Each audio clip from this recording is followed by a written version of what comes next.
justo donde tiene que ser.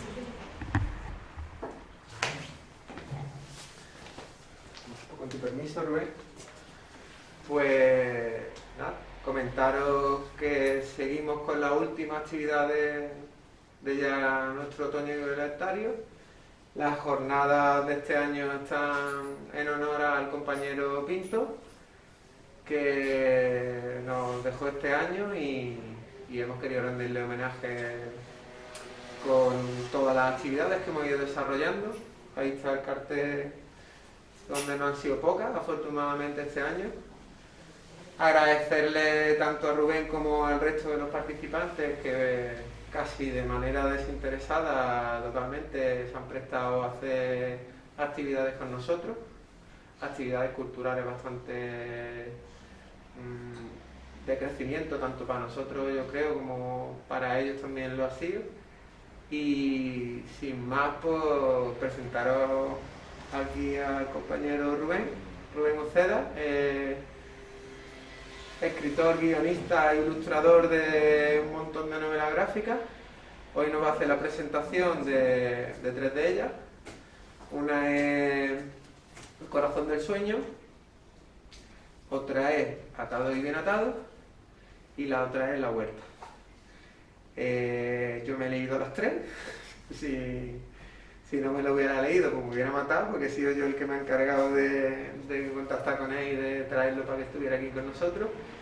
Y son tres obras que os las recomiendo y merecen bastante la pena, que básicamente pues cuentan un poco con una manera diferente de vivir en nuestra sociedad, desde pues La huerta hablándonos de épocas primitivas de nuestra cultura de la humanidad. En El corazón del sueño pues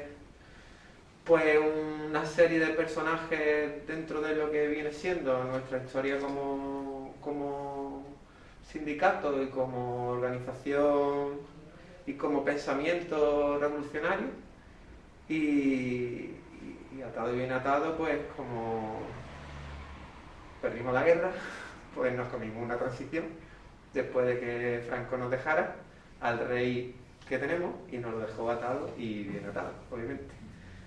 Y ahí pues está un poco ligado con La huerta, que a fin de cuentas aquí el compañero pues me entera hoy, que más o menos ya sabía que un poco que esto no lo ha sacado de la tierra, pero sí lo ha sacado realmente de la tierra, porque ha sido hortelano, y aquí en La huerta pues habla un poco pues de esta forma, ¿no?, de lucha que se lleva también al campo, y cómo uno puede llevar una vida pues con más libertaria desde un trabajo propio, tuyo, asalariado por ti, sin jefe, y produciendo cosas con el cariño y el amor para ti, para el resto del colectivo, que aprecian ese trabajo que tú haces con gente, y que no solo lo haces para sacar patatas y cebolla y puerros, sino para crecer tanto persona como de corazón. Y sin más, pues viene de Madrid, y yo creo que lo voy a dejar un rato hablar, chiquillo, porque si no, no sé para qué ha venido. ¿Vale? Muy bien. Muchas gracias, Rubén. Pues muy bien, muchas gracias, Fidel. Me quito esto para que me veáis la cara, ¿vale? Si no os importa, y lo dejo aquí. Y lo de hoy, bueno, muchas gracias por venir y por invitarme, que aprovecho también, he hecho escala ahí en Córdoba, he estado también bien, que ya en Córdoba había estado otras veces. Y igual así el trayecto sí que cuesta más desde el pueblo de Madrid donde vivo. Y esto de hoy es un poco experimento en realidad, porque presentar tres cómics así un poco sintetizadamente de tres temas que son bien distintos, la verdad, se pueden hilar cosas en común, pero la verdad es que son temáticas un poco diferentes. Bueno, voy a hacer el experimento, a ver qué tal os sale. ¿Y qué tenemos? ¿40, una hora? ¿Qué tenemos más o menos de tiempo? Tenemos lo que tú quieras, Rubén. Bueno, pues vamos a ver si no Como me si enrollo quieres mucho. terminar en 10 minutos, tú a tu ritmo. Vale, bueno, vamos a ver qué tal sale. No sé el tiempo que se va a llevar, pero bueno, esperemos que sea al menos ameno y no muy largo y no os aburra. Entonces me apoyo en... Aquí está el ratón. Me apoyo en unos pequeños videoclips, comic book trailer de estos y algunas imágenes que tengo de cada uno de los cómics. Entonces, pues bueno, le he quitado unas cuantas a cada uno porque las presentaciones que hago de cada uno pues llevan su tiempo. Esta vez pues tengo que resumir. Y el primero con el que voy a empezar es este del Corazón del Sueño, que como ha dicho Fidel es la parte esta de 1936 en torno al experimento de autogestión masiva que hubo ahí en toda la península, en la parte que una vez que ha iniciado el golpe de los militares y los fascistas se queda una gran parte del territorio del Estado español formando parte de los movimientos obreros y bueno, pues sobre todo de los sindicatos más fuertes, que eran principalmente CNT y después UGT, y a partir del calor de las ideas y bueno, desarrollo del movimiento de la colectivización, que por aquel entonces, a lo que a partir de los años 70 hemos llamado autogestión, se llamaba por aquellos entonces colectivización, pero que viene a ser lo mismo, es decir, la gestión de los trabajadores por sí mismos, con todos los medios de producción a su alcance para producir, distribuir, consumir y cuidarse entre ellos mismos, ¿no? Y ellas mismas. Básicamente la colectivización, como además fue una explosión que ocurrió en prácticamente todo el territorio de la parte republicana, que no queda en manos de militares y fascistas, pues merece la atención. Y también merece la atención porque es parte del olvido de esta memoria colectiva histórica que tenemos, ¿no? Aquí, en el país este donde tenemos un montón de fosas comunes y demás, siempre hay además cosas que, sabiendo además, como has dicho tú, que la guerra se perdió ciertamente, sí que hay cosas muy interesantes de rescatar. Aquí conocéis seguramente muy bien pues, el experimento de lo que se ha llamado revolución social y bueno, pues es un poco un intento de contar a partir de una historia coral de diferentes personajes que a veces, muchas veces, tienen poco nada que ver, pero sí tienen un común en ideales libertarios y en militancia libertaria, pues desde Juan García Oliver, Cipriano Mera, Antón Jiménez, Soledad Estorach, en fin, Concha Jiménez, etcétera, etcétera. Y hay un compendio de unos 15 personajes, más o menos, que te van contando un poco desde sus puntos de mira, que están extraídos a su vez de las propias memorias que escribieron o de biografías, como es el caso de Durruti con la de Abel Paz. Entonces ahí pues vas haciendo una composición de pequeños episodios en los que en línea, siguiendo la línea cronológica, porque empieza justo con el estallido de la guerra hasta más o menos noviembre de 1936 en Madrid, que ocurre lo que ocurre con Durruti, que también es conocida la historia, que muere allí en Madrid, y creo que no estoy destripando ni haciendo spoiler de eso, pero sí que es verdad. Y bueno, pues en esa pequeña horquilla, luego la historia continúa, pero en esa pequeña horquilla pues ya he situado prácticamente 225 páginas de episodios de personajes. A mí lo que me parece muy interesante también de este libro es eso, es como igual cosas que son contradictorias desde la mirada o la experiencia de cada uno de los personajes, contradictorios con respecto a otro de los personajes que van saliendo, el mapa de conjunto que se obtiene, cada uno según sus diferentes ángulos y experiencias, como he dicho, pues es un collage interesante para, por lo menos, que sirva para la reflexión, ¿no?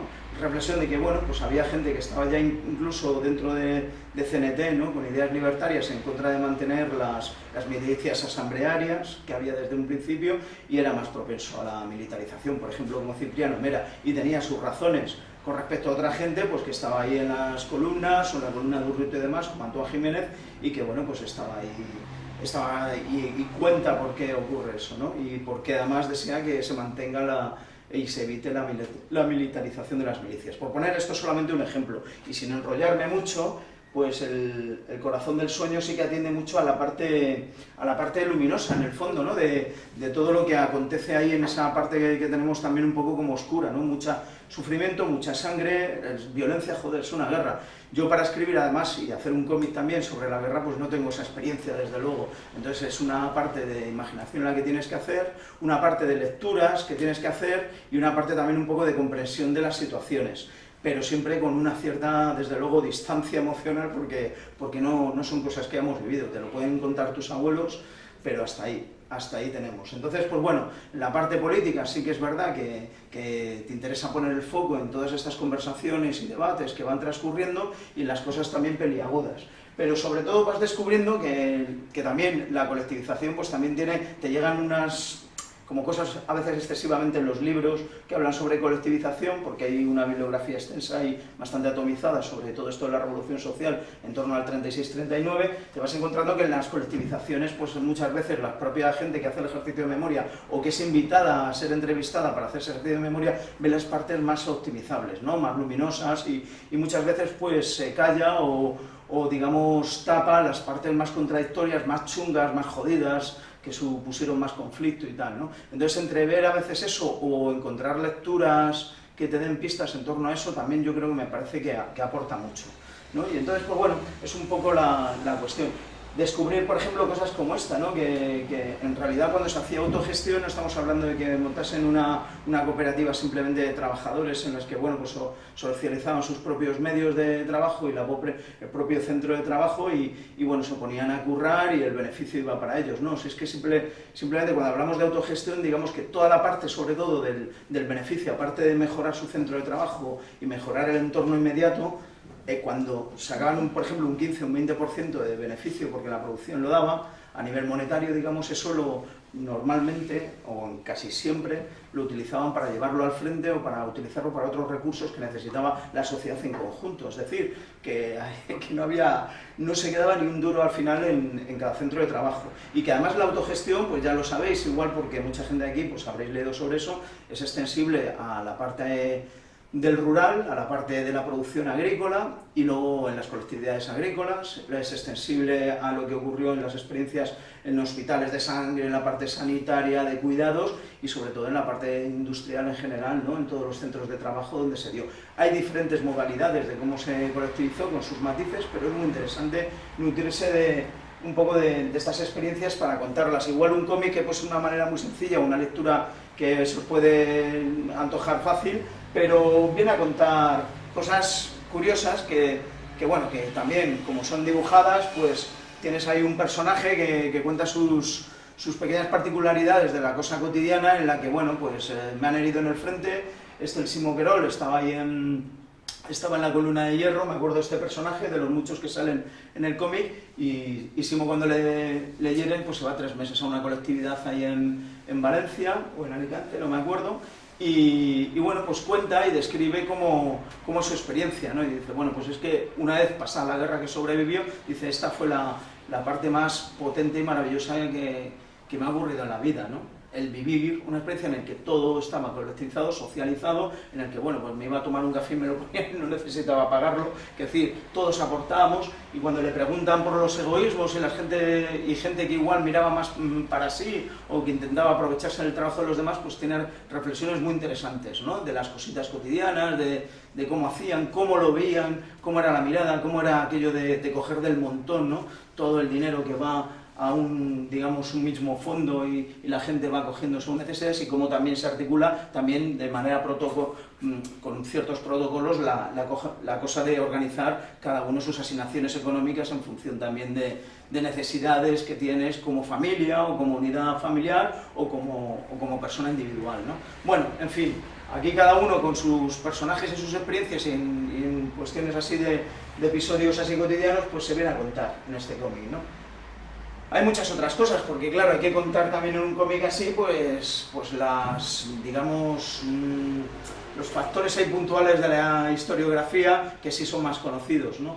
Y entonces, pues claro, hay gente que te hace unos recorridos muy intensos, como este personaje tan intenso que es Juan García Oliver, que no sé si aquí os habéis leído El eco de los pasos también, que bueno, que es un libro grande, es un libro que te cuenta desde los años 20 hasta los años 80 prácticamente, o años 70 en la que creo que murió en los años 80 o en el 81, y es un libro muy interesante, también con muchas contradicciones, también él también es su propia perspectiva, muy personal de las cosas, pero es un gran libro para extraer cosas que en ningún otro texto te vas a encontrar. Y la verdad es que aquí Juan García Oliver, cuando abres este libro, te terminas de alguna manera también apasionando y enamorando de él, del texto sobre todo. Y en fin, bueno, pues se convirtió en uno de los personajes de este libro del corazón del sueño. Y otro personaje, sin duda, es Durruti, que por conocido también tiene su fuerza, porque, claro, Abel Paz le hizo esa especie de biografía también, muchas veces homenaje, y otras veces, pues bueno, en fin, es también con referentes de crónica bastante potentes, y te sirve también un poco para contar ciertos episodios, ¿no? Episodios graciosos, ¿no? Por ejemplo, bueno, graciosos entre comillas, es decir, no tenían ni balas, cuando tenían balas no tenían fusiles, cuando no tenían fusiles les faltaba de todo lo demás, en fin, había una carencia tremenda en el frente de Aragón, donde estaba la columna de Urruti, y Urruti, por ejemplo, pues decide irse a retaguardia un poco para exigir a los comités superiores de CNT y un poco la política de Barcelona recursos para el frente. Y en ese recorrido, además, encima decide hacer un recorrido muy gracioso, que es ese, con un sidecar y un compañero ahí, pues se van por los pueblos haciéndose pasar por otros, no presentándose como Durruti, y preguntando en las colectividades, en los pueblos y demás, pues cómo estaba funcionando el nuevo orden de vida social que se había organizado, ¿no? Desde las gentes. Y bueno, pues ahí me parece muy curioso ese capítulo, ¿no? Vas extrayendo como pequeñas perlitas de libros así, y son muy curiosas de conocer. Cipriano Mera es un gran personaje de este cómic, porque me parece además también un referente así de moral intachable, por lo menos a mí, y tiene este libro que es autobiográfico, perdonad, que se llama Guerra y exilio y cárcel de un anarcosindicalista.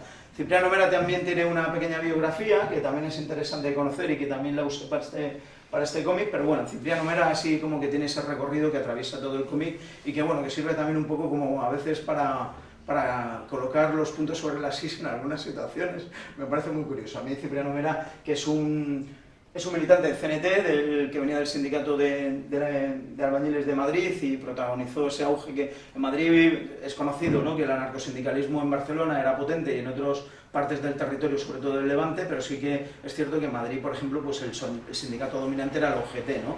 Y bueno, pues tiene un momento de auge y crecimiento y es incipientemente, además, bastante veloz el crecimiento que tiene el anarcosindicalismo en Madrid previamente antes de la guerra, ¿no? Y sobre todo es por una huelga también que hacen la gente de la construcción y tal, el sindicato de CNT Madrid, en el que estaban también gente que desde luego destacada como Cipriano Mera, y bueno, es un momento ahí potente también de conocer, y bueno, pues ahí tenemos un recorrido con Cipriano Mera, acaba siendo, lo conocéis, general del cuarto cuerpo del ejército republicano, tiene un recorrido muy interesante, pero también está a favor de la militarización. Bueno, es un personaje curioso al conocer, que también pues contradice a otros, como os he dicho, otros personajes que salen.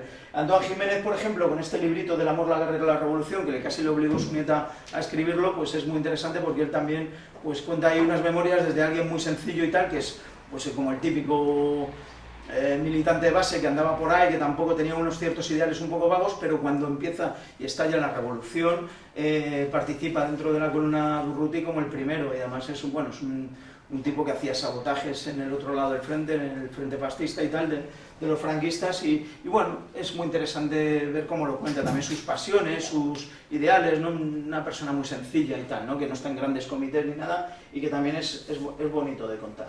Luego, por supuesto, la mirada de las mujeres también, que es potente y te la encuentras bastante menos, de hecho es bastante escasa en general, ahora hay más bibliografía respecto a esto, en el que se ha hecho más ejercicio de mujeres que militaron en este gran experimento social y revolucionario, y bueno, pues te vas encontrando libros como este de Pioneras y Revolucionarias, o Marta Isenberger, que nunca me acuerdo cómo se pronuncia su apellido, pero bueno, básicamente tenía ese libro que se llama Mujeres Libres, y bueno, hay varios libros así que son entrevistas de veteranas de aquella época que hacen un recorrido muy potente, y cuando las lees son grandes perlas de posibles historias que han salido en este cómic del Corazón del Sueño.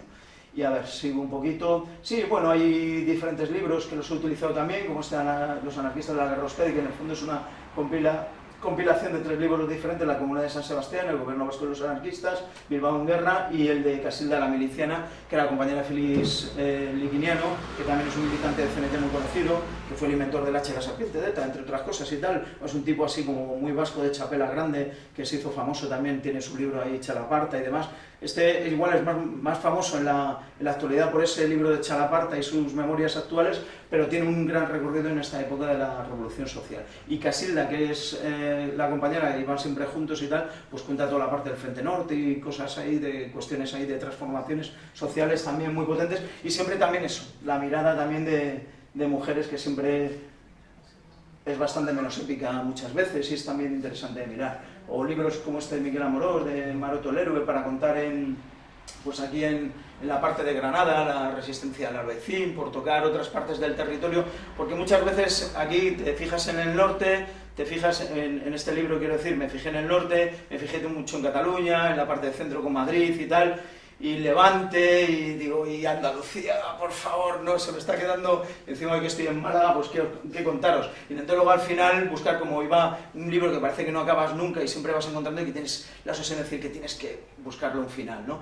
Pero bueno, como había que contar, desde luego, cosas muy interesantes que ocurren aquí en el sur peninsular y que ahí también hay un proceso también muy interesante de conocer, bueno, encontré libros como este de Maroto, ¿no? y entre otros. Un documental muy interesante este de Vivir la Utopía, que es muy conocido y que son veteranos, esto es una joya, o sea, los propios veteranos de las colectivizaciones contando ahí con su boina y su sombrero calado y tal, cómo les fue la vida, ¿no? En aquellos entonces. Y es un documental muy valioso que también utilicé.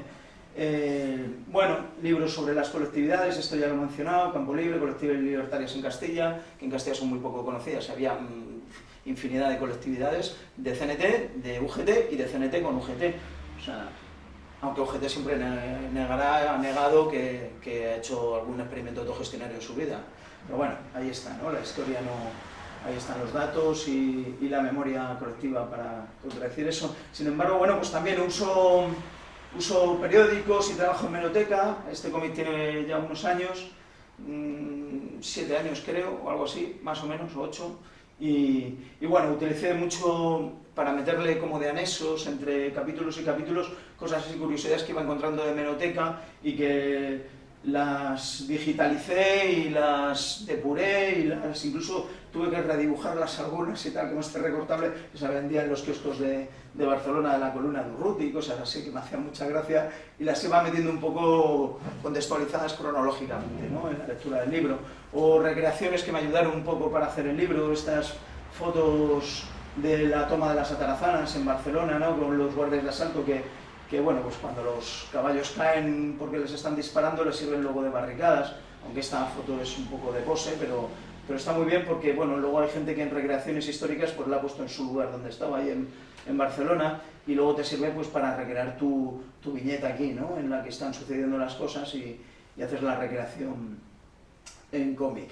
Y esta gente que, por ejemplo, son los grupos de recreación histórica de la Guerra Civil y que, bueno, pues esto es que cruzan el Ebro y, bueno, se montan hasta los cañonazos y hacen, bueno, en fin, y esto me ayudó mucho, por ejemplo, para hacer recreaciones y dibujar y demás.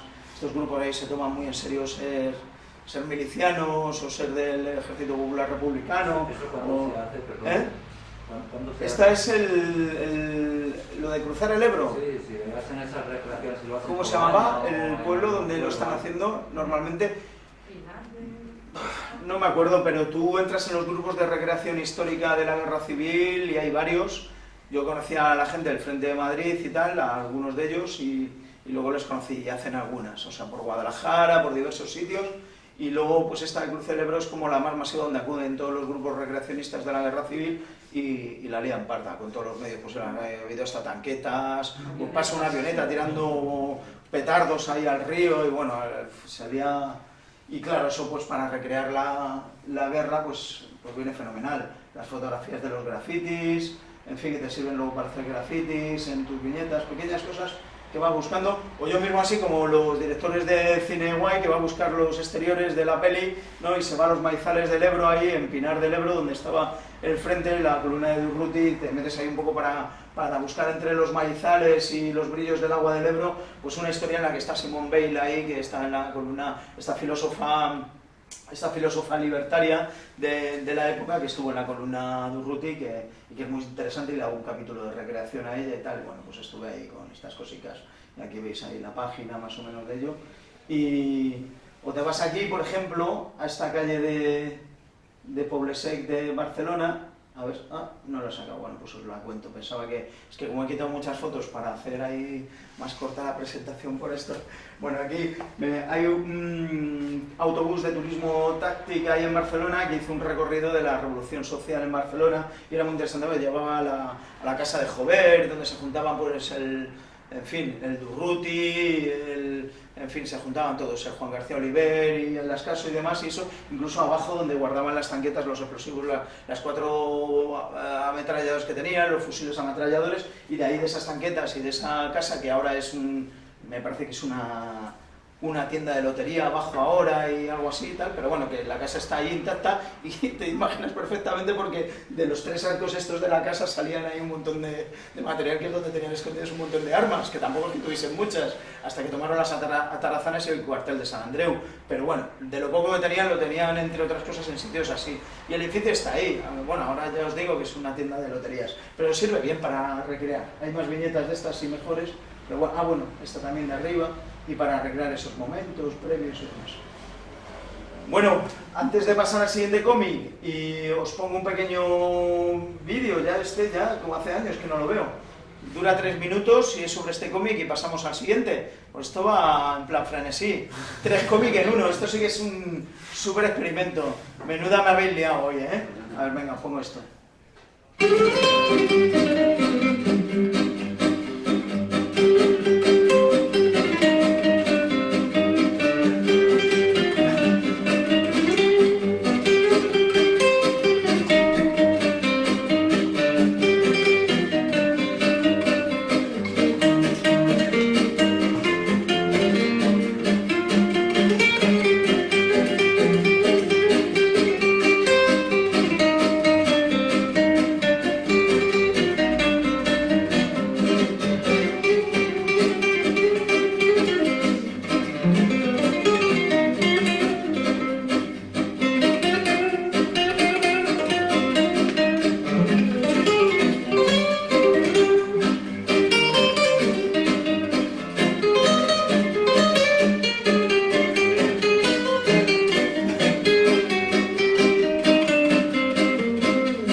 más largo de los 3 minutos, no me acordaba que tenía 6 minutos.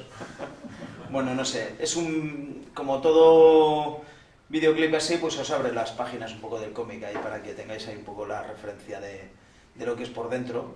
No sé si os ha aburrido, porque 6 minutos igual ahora hago los videoclips bastante más cortos ahora. Esto digo, joder, ¿cómo? Pero bueno, son 6 minutos y está bien. Y deciros antes de seguir con esto que justo ahora andábamos por publicar la segunda parte, después de un montón de años, del Corazón del Sueño, que como no se va a llamar Negras Tormentas y habla hasta abril del 39, con el final de la guerra, y justo parte desde donde acaba que es con el spoiler, la muerte de Urruti. Y no, bueno, pues es en noviembre del 36 y a partir de noviembre pues hasta abril del 39. Y bueno, pues en fin, espero que... Sí, dime. ¿Estás centrado también en historias de distintos personajes como El Corazón del Sueño? Sí, salen, claro. Está la misma línea. Excepto Urruti que muere, el resto más o menos siguen, pero he recortado mucho el compendio de personajes para hacer quizás un poco más sencillo lo de contarlo. O sea, lo he reducido a 5 nada más. Pero pues, bueno, es así más fácil quizás su lectura y también es que es muy complejo. A partir del noviembre del 36 empiezan unas complejidades muy interesantes de conocer, pero que, en fin, había que, ya de por sí el tema ya era suficiente como para meterle muchos más personajes y complicar más las cosas. Pero bueno, está bien, son opciones. Y bueno, pues dicho esto, seguimos con el segundo cómic de la tarde. Este que vino después, hay uno entre medias, pero bueno, en fin, hoy no tocaba y además también tuvo un recorrido corto, que no viene al caso, y seguramente se republicará, espero.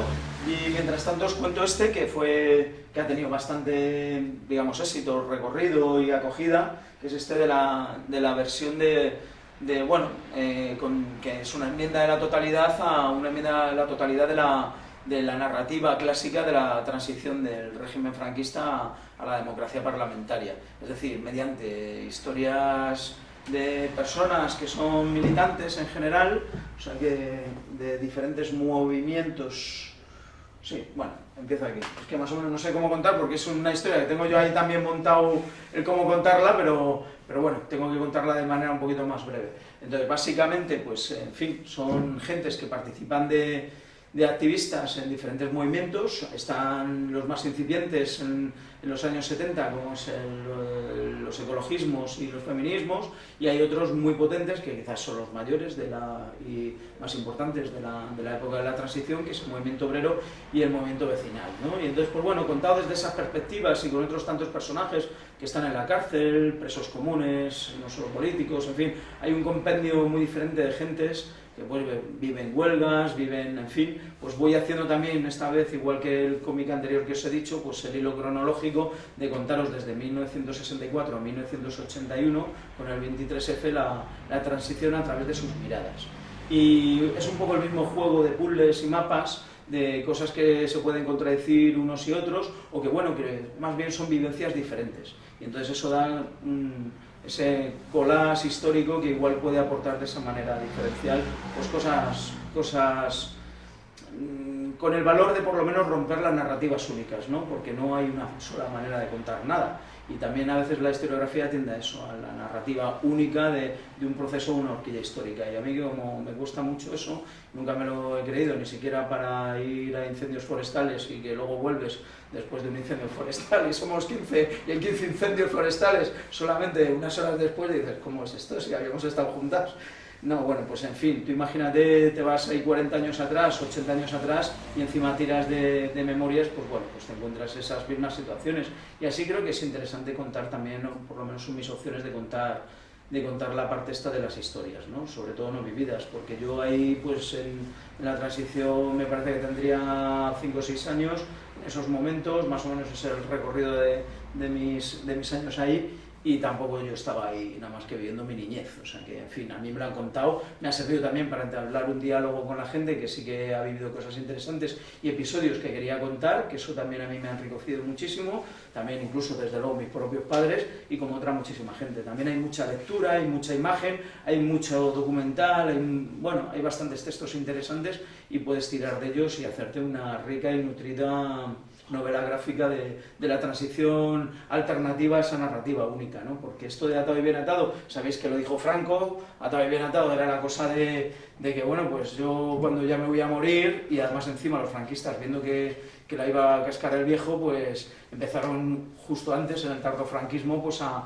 hacer un proceso de transformación que veía necesario, porque también el lugar geoestratégico y político que ocupa el Estado español pues está en Europa, todos son democracias parlamentaristas y tenía que ocurrir la transición tarde o temprano, y ya iba siendo más tarde que temprano. Desde luego que ese sector del reformismo franquista pues veía que iba a necesitarse por lo menos otro actor, porque ellos iban a ocupar un papel protagonista en la nueva democracia, y además iba a haber un continuismo, y eso se esperaba que fuese así, pero tenía que haber nuevos actores, y nuevos actores para hacer un conjunto de democracia parlamentaria que funcionase. Y al menos, por lo menos, si era bipartidista al estilo de Estados Unidos, y como proponían los Estados Unidos y sus servicios secretos y no tan secretos en aquella época, pues por lo menos que funcionase, ¿no? Al estilo de los demócratas y los republicanos, o de los conservadores y laboristas ingleses, pues hacer algo así como Partido Socialista Obrero Español y Alianza Popular, luego Partido Popular, ¿no? Y eso más o menos era un poco la pretensión. Para atraer a ese nuevo actor y conformar una democracia, pues iba a estar también complicado, porque había que buscar, pues bueno, en las viejas tradiciones de los partidos se encontraron con esa vieja guardia del PSOE que estaba en el exilio y que no les iba a funcionar, pero había una nueva generación de gente joven que estaba ligada a las tendencias socialdemocráticas europeas, que eran pues, a Felipe González, el Alfonso Guerra y estos, y que iban a formar parte de la gente que iba a prosperar en la nueva democracia, que iban a ser unos actores principales, que iban a ser financiados y subvencionados para ello, que iban a estar respaldados por todos los poderes que estaban ahí impulsando ese atado y bien atado de transición, en el que se iba a mover, o se esperaba que se moviese muy poquito, y que bueno, que lo iban a dejar todo, pues eso, colocado y bien colocado, porque básicamente lo que hicieron esta nueva progresía, pues fueron colocarse en los nuevos puestos de poder, que como hacía aquel Enrique Tierno Galván, que fue alcalde de Madrid del PSOE y tal, decir, bueno, ahora el que no esté, un mitin que dio, pues ahora el que no esté colocado, que se coloque, que sí que igual podemos pensar que eran los porros, pero realmente que decían, oye, iros colocando en los puestos de poder, que ahora nos toca también a nosotros, y nos vamos a repartir los carguitos y tal, y vamos a vivir, pues eso, como lo que han vivido hasta ahora, ¿no? Y entonces, pues bueno, ese colocado y bien colocado era necesario, junto con el atado y bien atado franquista, que tenía que estar ahí, pero había que construir también esa narrativa, esa historia de colocar que la transición fue un modelo maravilloso y exportable al resto de la galaxia, Marte, Venus y donde haga falta, porque es un modelo de referencia de cómo hacer una transición pacífica y maravillosa e ideal de una dictadura a una democracia. Y bueno, además no hubo ningún muerto prácticamente, se hizo todo fenomenal, desde la ley de amnistía del 77 a todo, absolutamente todo. Y eso es lo que nos vienen contando todo el rato, y que bueno, pues que eso es lo que hay que respetar, la Constitución que nos encadena o nos ata, pues está ahí y todo es genial. Y bueno, pues están ahí todos estos grupos de poder como Prisa, que siguen en la actualidad, y Victoria Prego, ¿no?, que es una de las pregoneras más famosas y tal, que hasta hace poco pues venía predicando lo mismo, la transición es algo modélico y hay que seguirlo, y ahí está, y eso es lo que tenemos que hacer, así como si estuviésemos ahí alabando, ¿no? Y bueno, pues este asunto de hacer una historia manipulada y bien manipulada de la transición era otra pata de la mesa. Y para cerrar la cuadratura de la jugada, pues tenemos a la otra parte, a la de los poderes económicos, lo que ha sido el IBEX 35 y la banca y el capital de este país, que tienen mucho, bueno, son absolutamente deudores del golpe de Estado franquista, de la posguerra y de todos los negocios que han hecho. Es decir, las grandes fortunas que han salido al calor del golpe de Estado del 36 y luego con su victoria del franquismo y los 40 años gobernando, pues han forrado. Y como ya llevan 80 años haciendo con la misma secuencia de línea dinástica, familiar y más o menos eso es el IBEX, todos son deudores de ello, pues hay que ya no solo manipular y ocultar esa historia, sino, en fin, es que hemos robado todo tipo de bienes muebles e inmuebles para hacerlo, es que hemos robado a la mitad del país, es que mandamos al exilio a 700.000 personas y nos quedamos con todas sus propiedades y sus fortunas, es que, en fin, hemos tenido legiones de esclavos trabajando para nosotros y así hemos hecho fortuna, es que nos hemos dedicado a robar a manos llenas sin que nos dijesen ni pío, ¿sabes?, durante 40 años y quizás, pues, de otra manera en la democracia parlamentaria. Todo eso hay que ocultarlo y hay que dejarlo pues ocultado y bien ocultado, pero sobre todo pagado y bien pagado. O sea, no solo atado y bien atado, pero es que esto hay que pagarlo. Y eso la banca y el capital de este país lo siguen haciendo muy bien. Y entonces es una historia esta de la transición golpe a golpe de 1969 a 1981, en el que, bueno, intento darle ese juego contrapeado de la gente que está participando, que intenta mejorar las cosas, que intenta buscar posibilidades y grietas históricas en las que en esa transición de un régimen a otro se abren nuevas posibilidades y se pueden emancipar nuevos movimientos y transformaciones, incluso quitarse iba a decir, a la barbaridad de la monarquía, ¿no? La monarquía no es otra cosa que un verdadero insulto a la inteligencia, pero sí que es verdad que la monarquía entronifica y sacraliza la desigualdad, o sea, tener una familia real, pues ya me diréis. Entonces, claro, en estos capítulos de Atado y Bien Atado, que son 9 episodios contrapeados en este cómic, pues básicamente lo que voy contando son los juegos de poder. Dentro de los militares, los militares tienen otros capítulos que se llaman pretorianos, voy contando las andanzas del rey Juan Carlos, el aún emérito, y bueno, pues sus cositas,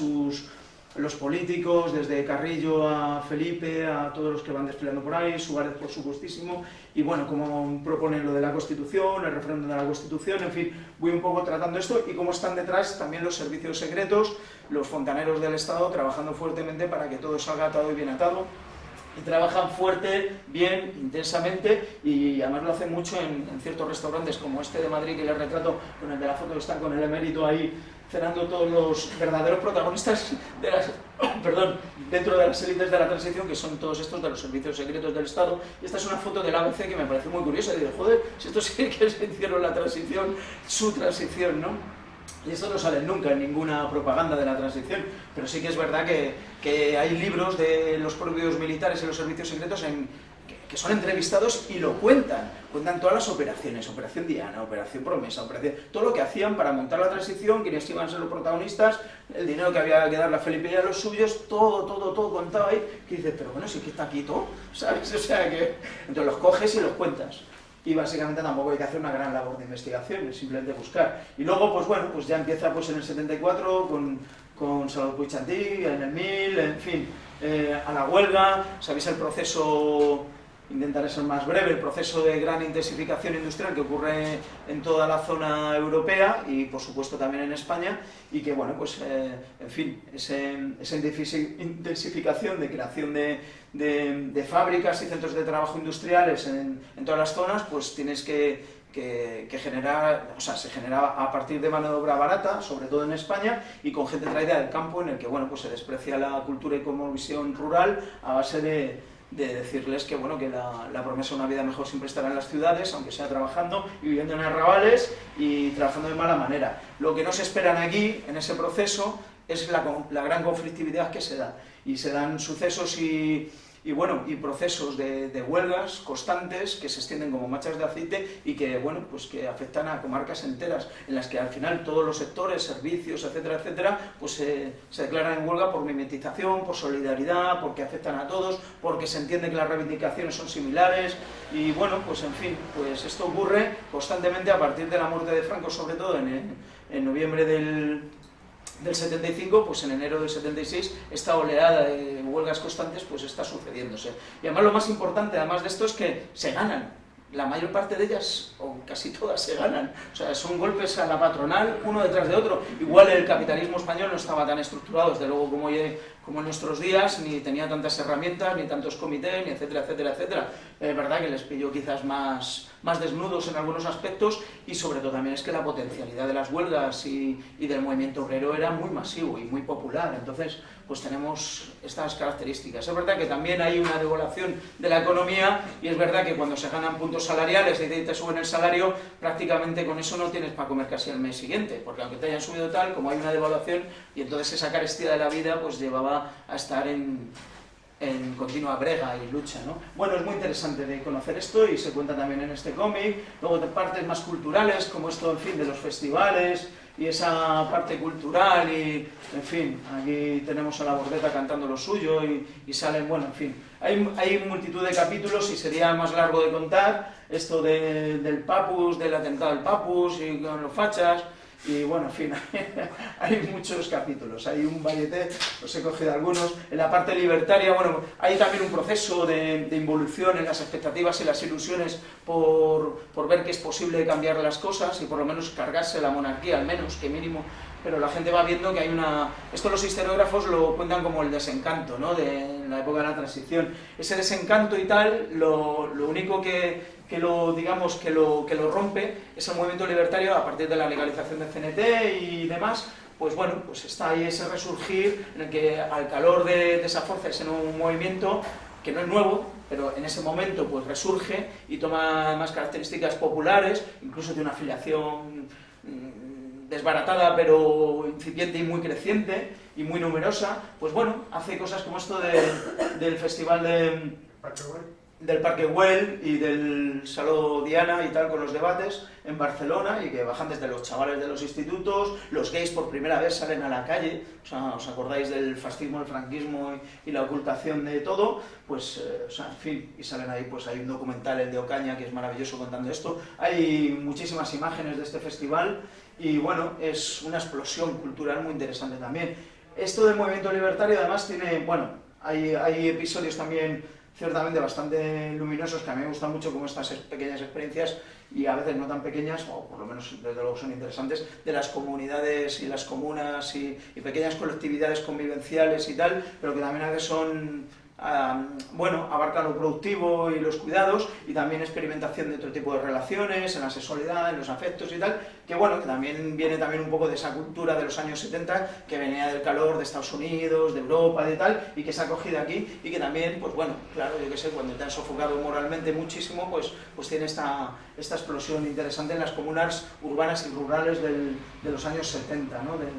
77, 78, 79, he elegido algunos episodios hoy, por ejemplo, de la quema de la CNT, me refiero cuando sale ardiendo el salón donde retransmitía algunos espectáculos Radio Televisión Española en Barcelona, que era el Salón Escala, y que es un montaje en el que, bueno, pues el ministro de Interior, en ese momento de Seguridad, lo que más le preocupaba era ese movimiento incipiente que tenía lo libertario, ¿no? Y sale diciendo incluso ahí en televisión que lo que más le preocupaba en ese momento eran los anarquistas, ¿no? Y efectivamente, es que ahí eran los únicos que estaban rompiendo toda una serie de procesos de pacto entre el capital, los sindicatos, que ya tenían ahí unas estructuras, comisiones, que sale de un movimiento, digamos, realmente de comisiones obreras con delegados rotativos y tal, pues se va transformando en lo que conocemos hoy, ¿no? Una estructura sindical de ese tipo, y bueno, y van realizando ya pactos en el que, bueno, pues las moscas cojoneras en ese momento son, bajo las siglas de CNT, pues toda la gente que se va oponiendo a los pactos en fin, de Toledo y demás que van sucediendo. Y ocurren montajes como este, ¿no? Que es un montaje muy burdo, que cuando lo haces incluso así lo desguazas en plan crónica, pues te das cuenta que, bueno, que habían extendido el fósforo, que el que hizo las fotos a la entrada viendo los que metían los maletines para que ardiese tal, y luego abusaron los anarquistas que tiraron los cócteles Molotov, era imposible que se hubiera salido ardiendo de esa manera, hay muchas pruebas, terminan ejecutando incluso a testigos. O sea, hay un kiosquero que le ejecutan, que había sido guardia civil y que quería declarar que es lo que había pasado, que lo había visto él y que no, ¿sabes? Y nunca jamás le quieren tomar, en fin, le quieren tomar testificación, se llama un notario y al final termina ejecutado con un tiro en la nuca. Es curioso esto a nivel de montajes, pero bueno, y también hay que contarlos, la época del 78, 79, gente que está en prisión, como Agustín Rueda y la Copel, las cárceles, hay varios episodios en torno a esto también, la expresión de más o menos cómo se configura ese grisol de siglas que es la izquierda, y la izquierda transformadora, la extrema izquierda, o como lo queréis llamar, pues es bajo un montón de siglas. También tiene expresiones que son de lucha armada, y hay que contarlo, en la transición eso también ocurre. Están los comandos autónomos anticapitalistas, igual que está el FRAP, igual que está el GRAPO, igual que están las dos ETAs, la mili y la polimili, o sea, la militar y la político-militar, y bueno, en fin, esas cosas hay que contarlas, porque además son actores ahí protagonistas en esta época. Esta de los comandos autónomos anticapitalistas es una de las acciones. En fin, un poco desglosar eso. Hay cosas menos conocidas en esta época, como es que gente dentro de la patronal y tal en España, pues que una vez con ese periodo de transición hacia la democracia no se sienten tan cómodos directamente porque son unos ultrafascistas o que vienen incluso del nazismo, algunos y tal, son propietarios de algunos centros de trabajo y de algunas fábricas, y dicen, hostia, no, con la democracia yo me largo. Y se largan y dejan, o bueno, también por la propia crisis económica que había en ese momento, pues abandonan las fábricas y trabajadores se hacen cargo de esas fábricas y hacen experimentos de co-autogestión o autogestión muy interesantes. Así un poco, bueno, es un cierto archipiélago muy interesante de conocer, y también está ahí como para recuperarlo y contarlo al menos en un cómic, ¿no? Que bien merece la pena. No sé si me estoy poniendo aquí de lateral y no estoy saliendo. En el campo, ¿no? Esto de que he dicho que todos los flujos masivos de la gente va del campo hacia las ciudades para ocupar esas fábricas, que al final pues se vacía el campo y el rural se queda prácticamente desierto, pero hay luchas y hay movimientos interesantes por recuperación de tierras. Está, bueno, en fin, el Sindicato de Obreros del Campo, que luego ya sabéis, aquí lo conocéis, y bueno, por allá por el 78 lo de Marinaleda y estas historias, hay que contar algo, ¿no? Y en fin, bueno, pues estas cositas aquí que salen con el Cabrero, el cantador flamenco y demás, bueno, pues a mí me gustó mucho esta historia. En concreto, mira, ahí que estoy en Málaga, se nota. Hay en otro sitio que digo, ¿qué me está contando este Sindicato Obrero del Campo y tal? No, pero es verdad, mira, aquí desde luego que es diferente. Esto, por ejemplo, para contar las cárceles está bien, pues esta es una de las imágenes más conocidas de la transición, ¿no? Los presos comunes amotinados en las azoteas de unas cárceles, que vamos, que si igual en la calle había desde luego explotación, opresión y represión, y la gente moría, pues en las cárceles era multiplicado por muchísimo más, ¿no? Todo eso. Había violaciones, había hambre, había acoso de todo tipo, había una represión feroz, hacinamiento, o sea, en fin, violencia y sobre todo torturas, ¿no? Entonces esta gente se subía a las azoteas a amotinarse contra todo eso y decían que preferían morir por balazos de goma en las azoteas antes que volver abajo, porque por lo menos aquí estaban vivos, de abajo era la muerte, ¿no? Y bueno, pues a partir de contar estas historias, la COPEL, que era una de las organizaciones asamblearias de presos y tal. Luego está la zona especial norte, como la llamaban los represores del Estado español, ¿no? ¿Y a qué se referían? Pues que bueno, pues en torno a lo que es Euskadi y Navarra, lo que es Euskal Herria y demás, esa zona política, social y económica particular, pues ahí hay una generación de movimientos en torno también a las izquierdas patrióticas, pero mucho más. Hay diferentes organizaciones y bueno, pues hay un fervor y una efervescencia y tal, por lo menos de revueltas, de dinamitar ese proyecto de la transición del atado y bien atado, que es diferente al resto del Estado, ¿no? Y entonces también, por lo tanto, tiene una represión especial, ¿no? Hay estados de sitio, etcétera, etcétera, y bueno, pues en fin. Y se cuenta en diferentes capítulos aquí en el cómic. San Fermín del 78 es uno de ellos y tal. ¿Cómo no contar la transición sin contar el Partido Comunista de España? O sea, el PC. O sea, el PC era era la organización que tenía mayor afiliación de militantes de base dándolo todo. O sea, era la organización más masiva en ese aspecto en la época de la transición, tenía mucho seguimiento y la gente tenía esperanzas de que bajo esas siglas y bajo esa organización se iban a transformar por lo menos unas cuantas cosas. Lo que pasa es que, bueno, pues sus veleidades a nivel de que era una organización altamente jerarquizada, con una cultura incluso estalinista y demás, pues ahí se hacía lo que hacía el líder, o sea, lo que decía el líder, Santiago Carrillo, entre otras cosas, y su cúpula, pues más o menos tenía ciertas aspiraciones de convertirse en una gran máquina electoral, en la que más o menos tenían visos de poder triunfar en las elecciones, y bueno, pues por ahí dirigieron y transformaron la organización interna del partido y bueno, pues acuñaron con la bandera roja de la hoz y el martillo por la bandera fascista clásica, que no era la republicana, que era la rojigualda, salió en televisión diciendo bueno, que aceptaban la monarquía y una serie de miles de concesiones políticas y económicas a base de poder ser uno de los partidos que iban a optar a ganar las elecciones. Pensaban que iban a ganar al PSOE en aquellos años y bueno, pues el PSOE al final les terminó adelantando y por mucho. Pero bueno, es la historia del PC y esa hay que contarla, que también es la historia también paralelamente de la frustración de muchísima gente que lo dio todo ahí, que estuvo ahí, que cargó sus esperanzas, ¿no? En fin, la gente de base me refiero, por supuesto. Y en el movimiento del feminismo y demás, pues están las cosas más básicas. La mujer parte de no tener potestad sobre sí misma, estar absolutamente infantilizada en el aspecto legal, y no poder abrir prácticamente una cuenta hasta los 23 años en un banco y pasar de la potestad de su padre. Es verdad que ese es el personaje infame, ¿no?, de este libro, pero tiene que haber un personaje luminoso por lo menos, o dos personajes luminosos que sean el contrapunto, ¿no?, de ese claro oscuro. Y en este caso está el cómic, en este cómic de David Bien Atado, pues el Chicho Sánchez Ferlosio, que es un cantautor ahí indomable, con unas letras maravillosas y tal, de vigencia y actualidad absoluta, y que va saliendo y cantando a lo largo del cómic. De una u otra manera sale ahí pum pum pum con sus canciones. Y en fin, es un gran personaje este cómic. Y hasta aquí. Si queréis os pongo ya el pequeño videoclip de La Toy Bien Atado, ¿vale? Y pasamos al siguiente. ¿Sí? ¿Lo tienes todo ya grabado? Está todo. Vamos a ello.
puedo hacer una pregunta? En uno de los últimos que ha salido, que creo que era La Fábrica, me parece, algo así, hay un personaje que está basado en un community team. Es el Capitán Haddock. El Capitán Haddock, ¿verdad? Cosas mías. Vale, vale. Cosas. Uno se ha criado con el víbora y con Tintín. Claro. En fin, bueno, pues estas cosas. Y ya el tercer cómic de la tarde. Esto tiene guasa, ¿eh? Bueno, ¿tenéis fuerzas para aguantar aquí otros minutos más aquí con la cosa?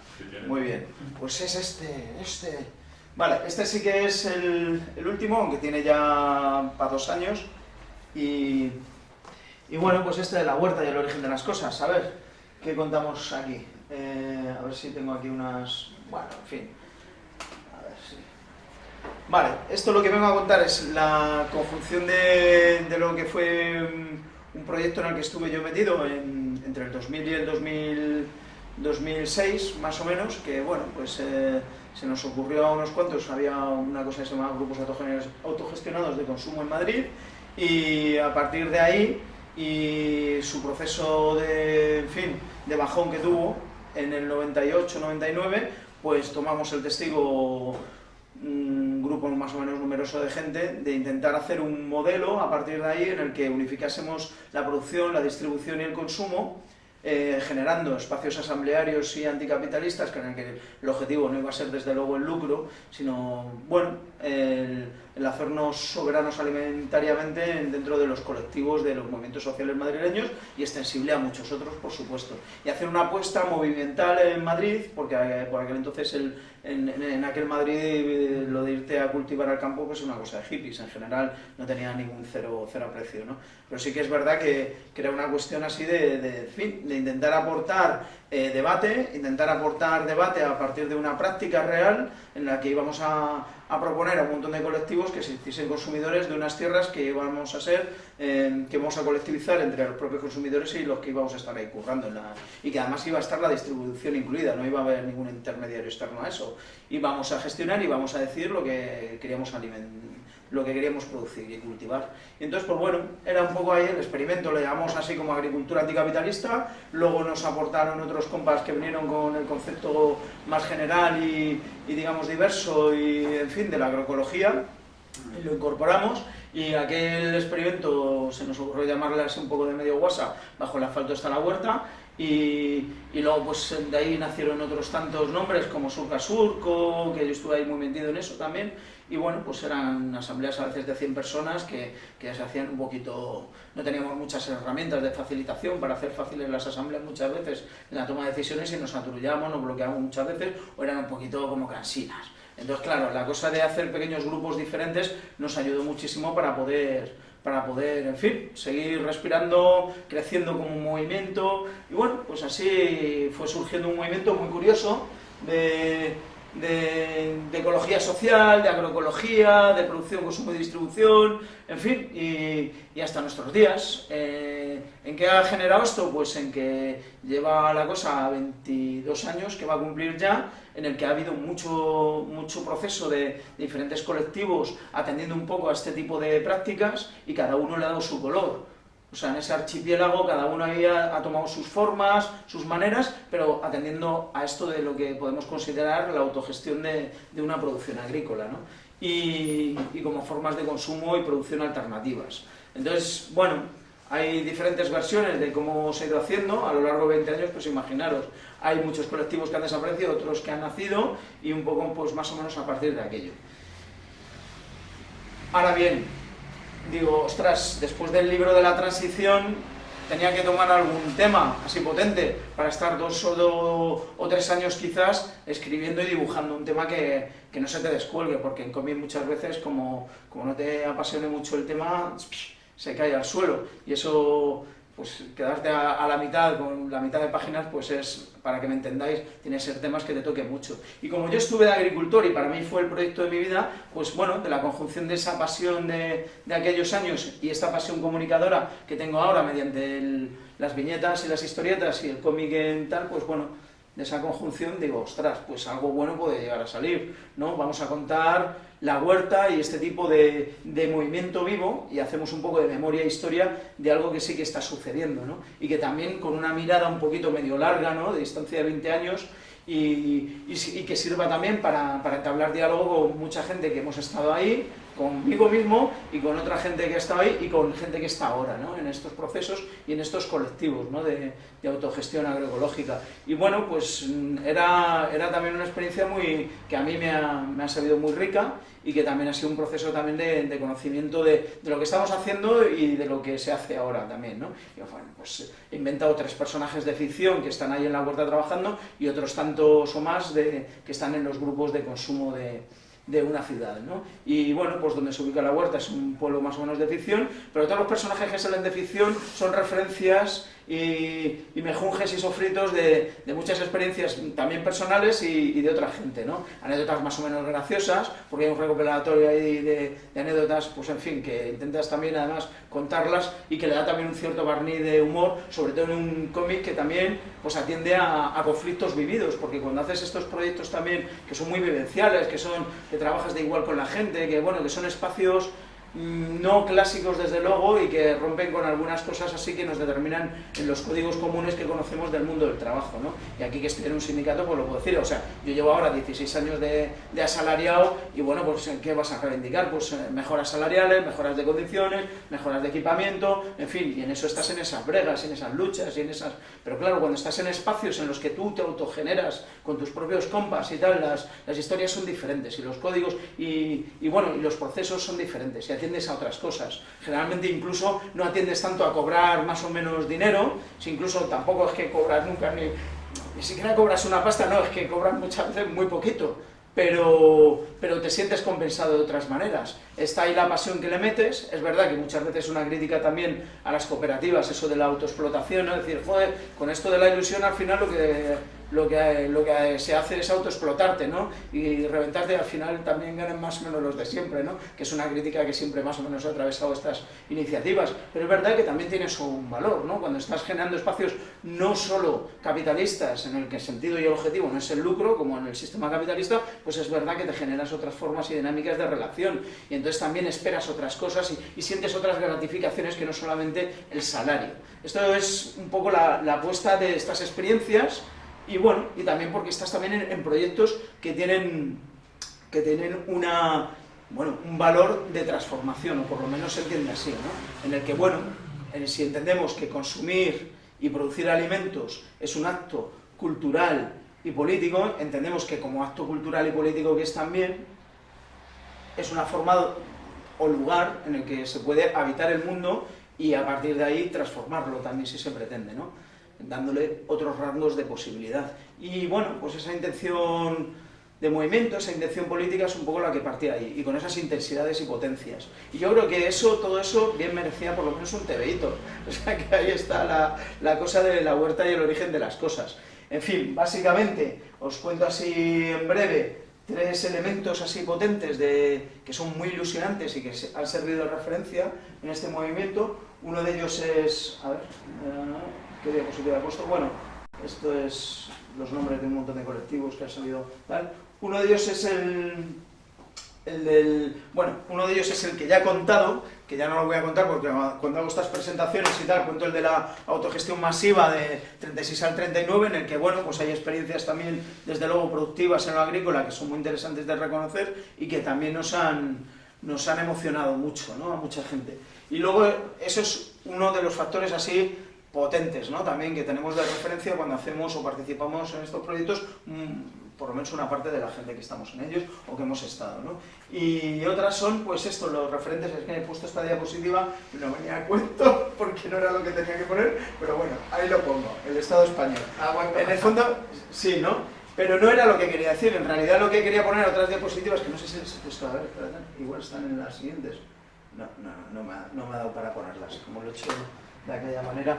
Bueno, son referencias en otros países en los que se ha generado y articulado redes de consumo y producción alternativa de alimentos y que es muy potente también tenerlos de referencia. En el Japón de posguerra y durante varias décadas de la posguerra de la Segunda Guerra Mundial, y también con las hambrunas, la carestía y los dramas de posguerra, pues la gente empezó a generarse los alimentos, a distribuirlos y a consumirlos en redes alternativas y autogestionarias. Incluso, además, con todo ese crisol de diferencias que había, también podemos decir que hubo hasta 16 millones de japoneses, entre 15, 14 y 16 millones de japoneses que estuvieron en redes de consumo y producción de alimentos alternativas. Y eso es una experiencia y una referencia muy curiosas de conocer. Las AMAP en Francia y colectivos de redes también de consumo y producción de alimentos en Francia son también muy potentes, con muchas experiencias, en fin, que colectivizan muchos aspectos también de la vida, desde Longomai, etcétera, etcétera, que son referencias a conocer. Y luego también en Estados Unidos, por ejemplo, bueno, hay... Más o menos en los países occidentales hay referencias en las que te puedes ceñir que esto es un movimiento que puede crecer y que tienes referencia de que puede ampliarse muchísimo, ¿no? Según qué circunstancias, según qué contextos, pues puede darse, ¿no? Y esos son referentes potentes. Este mapa, ya que está aquí puesto, que no lo tenía que poner, es del Estado español, que bueno, a día más o menos de hoy, aunque este mapa tiene unos... desde el 2010 y... no me acuerdo. Pero bueno, está la gente que está estudiando siempre más o menos estas cosas desde la sociología y demás. En las redes de consumo y producción de alimentos alternativas más o menos abarcan hoy en día entre 15 y 25.000 personas en el Estado español. Bueno, que tampoco es un gran movimiento a nivel de población y es una alternativa al consumo y la producción hoy en día, ni mucho menos, pero bueno, tienen un cierto valor y tienen un cierto seguimiento que es a tener en cuenta. Es un movimiento que se puede considerar incipiente y que, bueno, que puede crecer según los contextos y a tener en cuenta. Otra tercera referencia que tenemos, aparte de la del 36, los países occidentales, en las que ocurren este tipo de redes y sistemas alternativos, está la de mirar al mundo campesino. Sobre todo cuando te planteas que tus espacios de creación política y de producción y de trabajo están en espacios que evitan las reglas rigurosas del capitalismo, ¿no? En las relaciones y en los objetivos, sobre todo lo del lucro que he dicho. Entonces, claro, ahí te obligas a pensar cómo ha sido pues, esa generación de personas que han sido el 99,9% de la humanidad y que a lo largo de miles y miles de años pues, han estado funcionando desde el origen de la agricultura, pues funcionando como campesinas y campesinos del mundo, ¿no? Y que nunca, además, cuando te pones una serie de Juego de Tronos, solamente hay ahí las élites dándose mandobles, discutiendo entre ellos, matándose y tal, y nadie les sirve la mesa ni nadie cultiva la huerta que luego se están comiendo. ¿Y quién ha criado el cerdo ese que se están zampando estos? Si no sale ni un solo campesino en la serie. No, estas cosas, pero es que esto es una línea general para todos los aspectos de la historiografía y de la historia en general, en la que, bueno, no nos enseñan la cultura que tenemos y de dónde partimos toda la gente, ¿no? Que hemos sido gentes básicamente campesinas, o sea, menos los 4 señoritos de siempre. Básicamente esa es nuestra historia. Y yo no digo la historia campesina reciente, ni el reparto de la propiedad de la tierra desde que empiezan los procesos de desamortización en España, concretamente, en el que se roban los comunales por parte del Estado, los terratenientes, un proceso de privatización, de esclavización de las gentes del rural, de las gentes campesinas, incluso encima con el triunfo del fascismo en 1939, pues todavía peor, el campo es más miserable, la gente desea emigrar aunque está atada al campo, que es su cosmovisión y sus formas de vida, pero es verdad que todo eso, aunque haya sido despreciado y que el campo se haya visto como un lugar lleno de moscas, donde huele mal, lleno de estiércoles, donde la gente viste sucia y donde tal, y ahora el campo es un sitio bonito donde ir a casas rurales y donde huele bien y está lleno de flores y donde la gente, sobre todo en las ciudades, pues se va a pasear porque se tiene que desahogar un poco de las ciudades a sitios hermosos donde huele bien y, en fin, es un sitio del turismo, ¿sabes? La cosa ha cambiado, pero si haces miradas largas al campesinado te encuentras con formas y expresiones que no, desde luego, no eran las del capitalismo, que tiene 178 años, 185, ya me pierdo ahí un poco, o los 400 años que previenen con el proceso de colonización, ¿no? Y incluso nuestra civilización, que tiene en torno a 5 o 6 mil años, ¿no?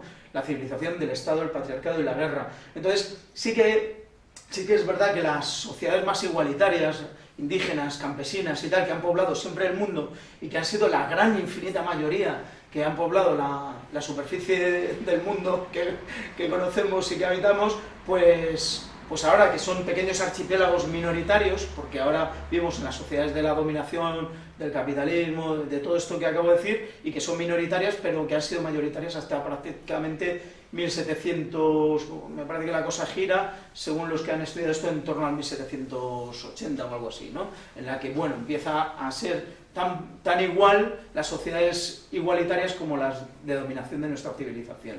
Pero cuando llegamos a este punto, dices, hostia, vamos a ver cómo vivían y cómo habitaban el mundo las gentes campesinas, ¿no? De otras maneras, ¿no? Y a esto, a modo de resumen, os diré que los griegos me han ayudado mucho, porque, bueno, en fin, los griegos clásicos tenían esta forma de mirar el tiempo, o prestaban atención a mirar el tiempo, en sus tres formas de expresión del tiempo. Una es el kairos, que es fácil, pues el tren que pasa y que si no coges, pues te va y ya no lo coges. Es decir, es el tiempo para plantar los tomates o para sembrar los nabos y los rábanos, porque si no lo haces en ese momento ya se te va a congelar el suelo y ya no te va a dar más tiempo. Hay un momento para hacer las cosas, hay un momento para vivir, para respirar, para amar, hay un momento para estar en la vida con momentos precisos que son el momento justo. Ese es el kairos. El kairos es atender al momento preciso para hacer las cosas y si no, ya no van a ocurrir. Y hay un tiempo que es el aión. El aión es muy interesante porque es el tiempo donde sucede la vida, es donde respira. Es un tiempo circular, que viene y va, que sucede y que tiene sus vueltas, que no es un tiempo precisamente lineal o medible, es donde estamos, donde habitamos el mundo, ¿no? Es difícil de describir este mundo desde nuestra perspectiva de hoy en día, porque, bueno, pues porque es un tiempo que no tenemos. Pero es que tampoco tenemos el kairos, ni el aión ni el kairos. Lo único que tenemos es un tiempo lineal, productivo, medible, donde podemos colocar a las personas y a las cosas moviéndose cada vez más rápidos para ser vendidos, consumidos, produciendo. Es un tiempo que sirve para funcionar con un sistema como el que tenemos, el capitalista, ¿no? Es un tiempo lineal que choca contra ese tiempo circular del kairos, o en espiral, si lo preferís gráficamente, como decía el autor de Puercatierra. Y entonces, bueno, pues tenemos esto, que por eso son igual tan interesantes las culturas indígenas y campesinas del mundo, porque si queremos mirar o hacer experiencias o movimientos o participar en movimientos transformadores no capitalistas, pues tenemos que atender a que, bueno, pues que ha habido espacios y una historia larga de miles de años de gentes que no han participado de los tiempos en el que tienes 8 horas para trabajar, miras el reloj, lo tienes 8 para descansar, 8 o dormir, o quizás en el mejor de los casos 8 para dormir y 8 para lo que llamamos ocio, para los cuidados, en el que están separados desde luego los cuidados y lo productivo, lo reproductivo, y está todo medible, en fin, y lo de las 8 horas va en el mejor de los casos, sin duda alguna.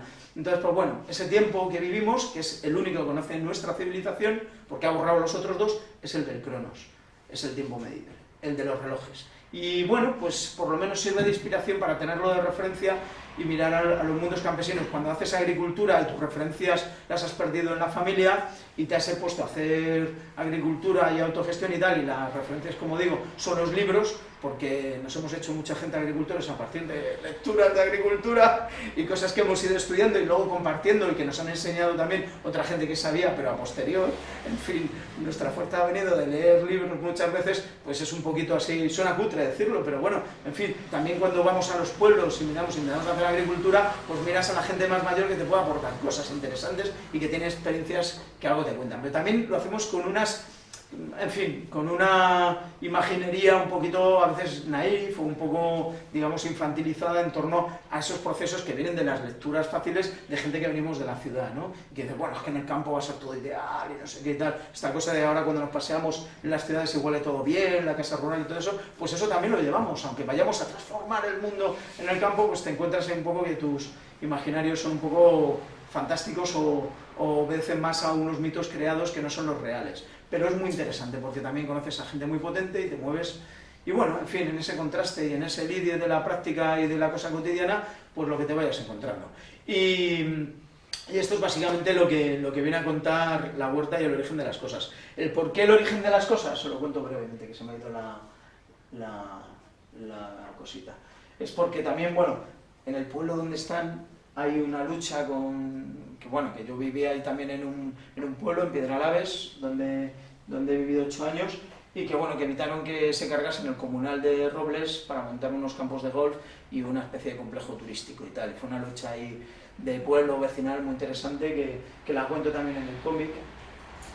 Aquí en Málaga estaba pasando algo similar en Maro. ¿Te acuerdas la playa que te he dicho antes de Caneja? También querían hacer toda la parte de cultivo, campos de golf.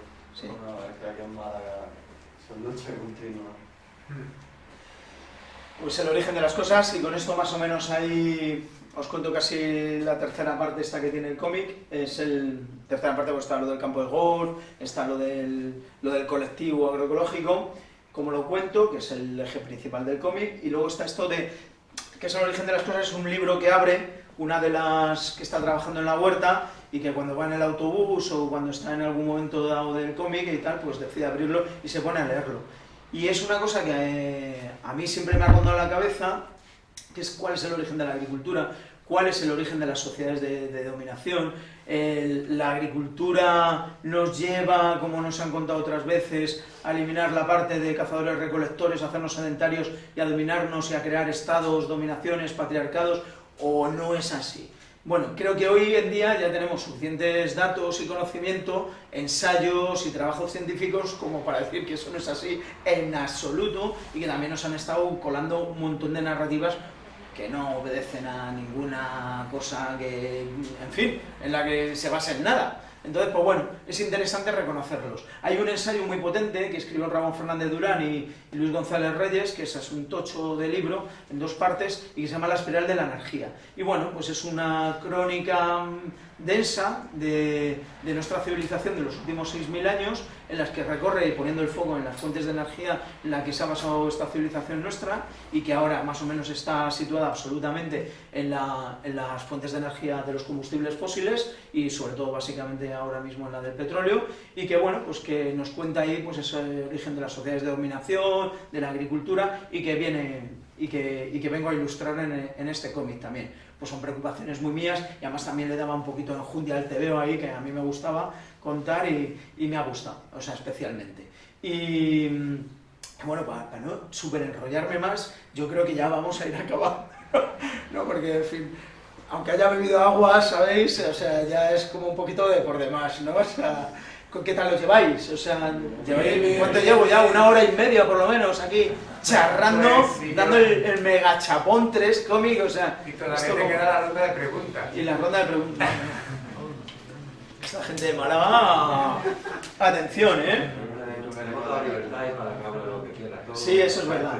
Bueno, pues aquí ya, claro, volvería al principio y no vamos a hacer en plan ayón circular, no. Bueno, en fin, bueno, pues esto es básicamente lo que os puedo contar. Os voy a poner un pequeño videoclip de este tercer cómic, y ya con eso pues cierro la presentación y pasamos a esto que decís de batillo, preguntas, lo que se da. Y también, como he traído unos cómics que si estáis interesados en leer, pues yo además también os hago un dibujico que hago de oficio comiquero, eso no puede faltar, y os lo lleváis si queréis.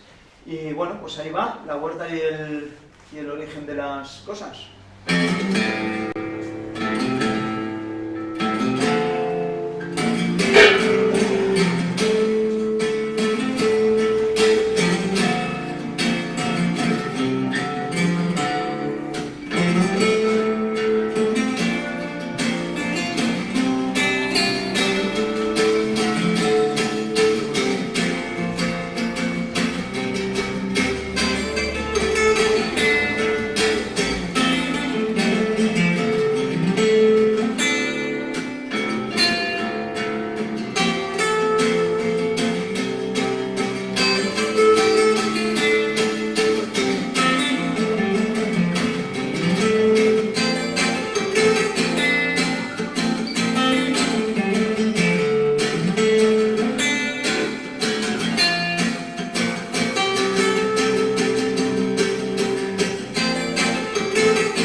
si tenéis alguna duda o queréis hacerle alguna pregunta al compañero. Una preguntilla.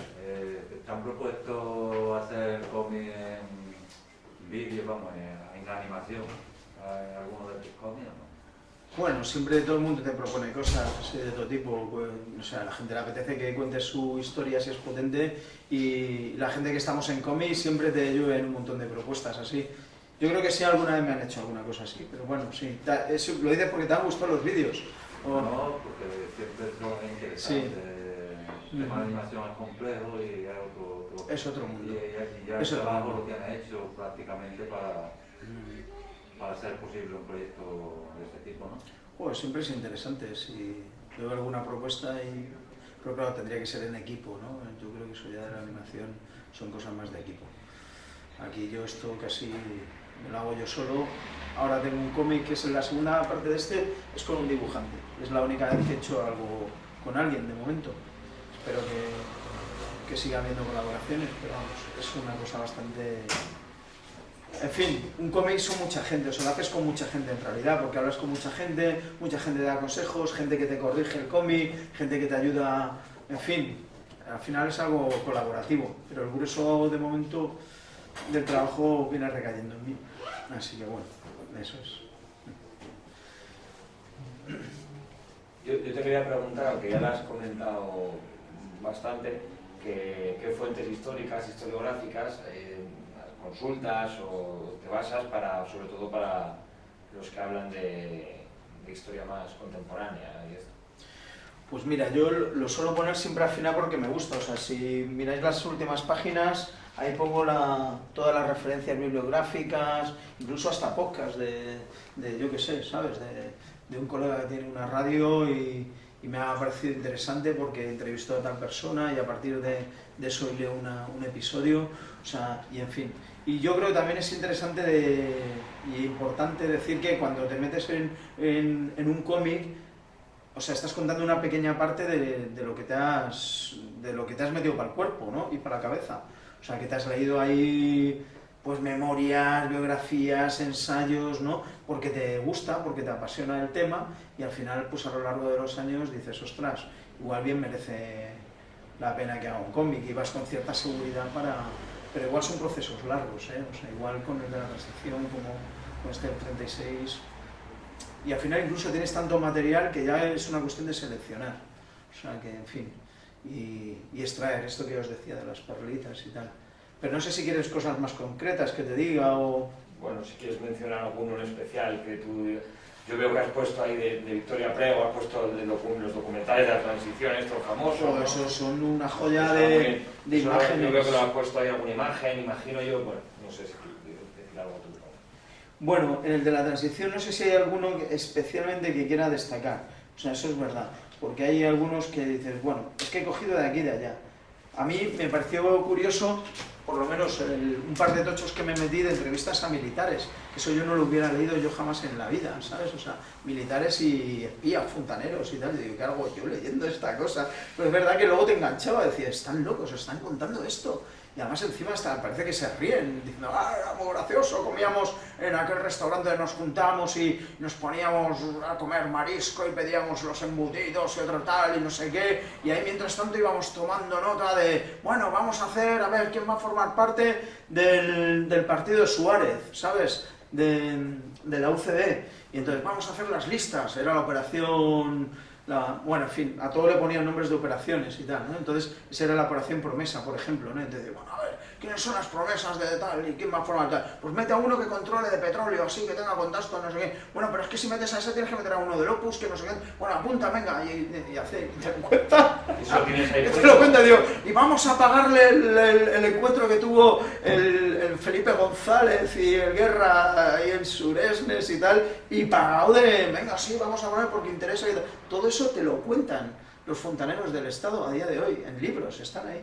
Y eso me los he zampado y he flipado de esta gente. Eso no los hubiera leído ahí en fin, en distribuidoras alternativas. Eso los vas a encontrar de otra manera y tal, y consejos que te dan la gente cuando estás investigando. Eso es curioso. En El corazón del sueño, licencia artística, no creo que te hayas tomado muchas, la verdad, porque como estás hablando prácticamente de historias personales, de bibliografía o cosas así, pero en Atado y Bien Atado, sobre todo en La Huerta, porque son referencias personales, pero supongo que a lo mejor algo si has querido meter más para que vaya acorde con ciertas cosas. Me llama mucho la atención la historia de cuando van a decirle a uno, mira, que tu hija ha salido en una revista sí. y que esto no puede ser, y todo el tema. Ese tipo de cosas son también... Yo es que ahí, cuando tenía que contar lo del PC, me vi ahí en la tesitura. También un poco para mí era delicado, o sea... Porque yo entiendo que en aquella época pasarían cosas de esas y peores, muchísimo más. Sí. Pero a mí me ha dado la sensación un poco de que han metido cosas como más que van de la mano de la historia en sí, que este hombre con este nombre y en este partido y tal pasaron esta serie de cosas. No sé. A mí me pregunto si hay algo de... Por ejemplo, está la historia personal de uno que le llaman Dieguito el Malo, que es el de las cárceles, para contar la Copel y no hacer una especie de crónica documental en cómic así más fría o más seca, pues utilizas un personaje para contarlo. Y ese personaje, por ejemplo, es Dieguito el Malo, que hace una especie de... tiene varias entrevistas, no muchas, creo que son 3, por lo menos las que he encontrado, en la que preguntamos su vida. Y es un chaval que estaba ahí en reformatorios de estos de... bueno, o sea, en fin, estaba en centros de estos de infancia, de auxilio social franquista y tal, y le maltratan, le pegan, le torturan y tal, porque era pues un chaval pobre, que le dejan ahí y tal, no sé qué. Hay bueno, están los cómics de paracuellos de Carlos Jiménez, que si los habréis leído, sé que si conocéis el cómic, y bueno, pues un poco va a partir de ahí, y le van maltratando, incluso se enojó, pues roba una bicicleta y sale huyendo, y le trinca a la Guardia Civil, bueno, ya no sale de las cárceles, y planea un montón de fugas, y está ahí, y luego además es uno de los fundadores de la Copel, es un tipo interesante, porque está metido en todo tipo de follones, tiene una vida de estas así curiosa, y luego está en todas las revueltas posibles dentro de las cárceles, ¿no? Le pegan de tiro, le intentan matar varias veces, en fin, y para contar esto, pues al final tiras de referencia, pues este hombre murió, pero tienes ahí las referencias y tal, y cuentas a través de historias personales algo que siguiendo un personaje y empatizando, pues hace segunda mejor que haciendo un poco de crónica documental, ¿no? Y yo creo que siempre que metes una anécdota o anécdotas personales de alguien y tal, que lo ilustre, pues siempre, yo qué sé, yo creo que es mejor. Como los refranes que usa en La Huerta, por ejemplo, ¿no? Claro. Muchos refraneros populares. Es que guay, eso sí, sí. Eso mola mucho, claro. Sí, ayuda mucho. Claro. Días que pasan de enero, bajos pies del ajero, ¿cómo no decirlo en una situación en la que se tiene que dar, ¿no? O cualquier cosa. Si es que, claro, los refraneros sirven, a pesar del cambio climático, pero vamos a ver. Bueno, sí, se da. Muy bien. Pues si nadie tiene nada más que decir, yo creo que podemos dar por terminada la presentación ya y no tomar algo que se quiera unir a la agape posterior de la actividad. Muchísimas gracias, Rubén.